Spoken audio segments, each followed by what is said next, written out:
ನಮಸ್ತೆ ಫ್ರೆಂಡ್ಸ್. ಕೆಲವು ಸಿನಿಮಾಗಳು OTTಗೆ ಬರೋ ಮೊದಲೇ ಥಿಯೇಟರ್ನಿಂದ ಕಾಲ್ಕಿತ್ತಿರುತ್ತವೆ. ಕಲೆಕ್ಷನ್ ಕೂಡ ಸಂಪೂರ್ಣವಾಗಿ ನಿಂತು ಹೋಗಿರುತ್ತದೆ. ಆದರೆ ರಾಜ್ ಬಿ ಶೆಟ್ಟಿ ನಿರ್ಮಾಣದ ಸೂಪರ್ ಶೋ ಸಿನಿಮಾ ಇದಕ್ಕೆ ಭಿನ್ನ ಸಾಕ್ಷಿಯಾಗಿದೆ. ಈ ಚಿತ್ರ ಸೆಪ್ಟೆಂಬರ್ 9ರಂದು OTTಗೆ ಕಾಲಿಟ್ಟಿದೆ.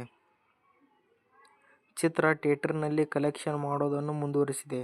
ಇದು ಅನೇಕರಿಗೆ ಅಚ್ಚರಿಯನ್ನು ತಂದಿದೆ. ಇದು ಜನಪ್ರಿಯವಾದ ಸಿನಿಮಾ ಎಂದು ಎಲ್ಲರೂ ಪ್ರೇಕ್ಷಕರು ಕೊಂಡಾಡುತ್ತಿದ್ದಾರೆ. ಸೂಪರ್ ಶೋ ಸಿನಿಮಾ ಜುಲೈ 25ರಂದು ಥಿಯೇಟರ್ನಲ್ಲಿ ರಿಲೀಸ್ ಆಯಿತು. ಸುಮಾರು 46 ದಿನಗಳ ಕಾಲ ಚಿತ್ರಮಂದಿರಗಳಲ್ಲಿ ಯಶಸ್ವಿ ಪ್ರದರ್ಶನ ಕಂಡ ನಂತರದಲ್ಲಿ ಸಿನಿಮಾ OTTಗೆ ಕಾಲಿಟ್ಟಿದೆ. ಈ ಸಿನಿಮಾ ಒಂದೇ ದಿನ 6 ಕೋಟಿ ರೂಪಾಯಿಗೂ ಅಧಿಕ ಕಲೆಕ್ಷನ್ ಮಾಡಿದ ಉದಾಹರಣೆ ಕೂಡ ಇದೆ. ಈ ಚಿತ್ರ ಸೆಪ್ಟೆಂಬರ್ 9ರಂದು OTTಗೆ ಕಾಲಿಟ್ಟಿದೆ.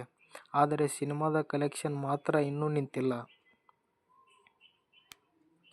ಸೂಪರ್ ಶೋ ಸಿನಿಮಾ ಸೆಪ್ಟೆಂಬರ್ 9ರಂದು 5 ಲಕ್ಷ ರೂಪಾಯಿ ಕಲೆಕ್ಷನ್ ಮಾಡಿದೆ. ಸಿನಿಮಾ OTTಗೆ ಬಂದ ಹೊರತಾಗಿಯೂ ಥಿಯೇಟರ್ನಲ್ಲಿ ಸಾಕಷ್ಟು ಕಡೆಗಳಲ್ಲಿ ಪ್ರದರ್ಶನ ಕಾಣುತ್ತಿದೆ.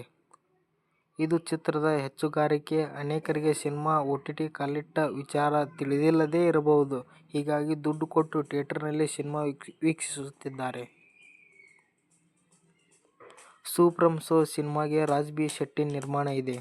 ಈ ಸಿನಿಮಾದಿಂದ ಅವರು ದೊಡ್ಡ ಮಟ್ಟದಲ್ಲಿ ಲಾಭ ಕಂಡಿದ್ದಾರೆ. ಈ ಚಿತ್ರ ವಿಶ್ವಮಟ್ಟದಲ್ಲಿ 122 ಕೋಟಿ ರೂಪಾಯಿ ಕಲೆಕ್ಷನ್ ಮಾಡಿದೆ. ಇದು ಸಿನಿಮಾದ ಅಂತಿಮ ಕಲೆಕ್ಷನ್ ಎಂದು ಹೇಳಬಹುದು. ಈ ಚಿತ್ರ ಭಾರತದಲ್ಲಿ 107 ಕೋಟಿ ರೂಪಾಯಿ ಗ್ರಾಸ್ ಕಲೆಕ್ಷನ್ ಮಾಡಿದೆ. ಚಿತ್ರಕ್ಕೆ ವಿದೇಶದಿಂದ 15 ಕೋಟಿ ರೂಪಾಯಿ ಹರಿದು ಬಂದಿದೆ. ಸೂಪರ್ ಶೋ ಚಿತ್ರವನ್ನು ರಾಜ್ ಬಿ ಶೆಟ್ಟಿ ನಿರ್ಮಾಣ ಮಾಡುವುದರ ಜೊತೆಗೆ ನಟನೆಯನ್ನೂ ಮಾಡಿದ್ದಾರೆ. ಈ ಚಿತ್ರ ಜೆಪಿ ತುಮಿನಾಡ್ ನಿರ್ದೇಶನ ಇದೆ. ಈ ಚಿತ್ರದಲ್ಲಿ ಹಲವು ಸ್ಥಳೀಯ ಕಲಾವಿದರು ನಟಿಸಿದ್ದಾರೆ.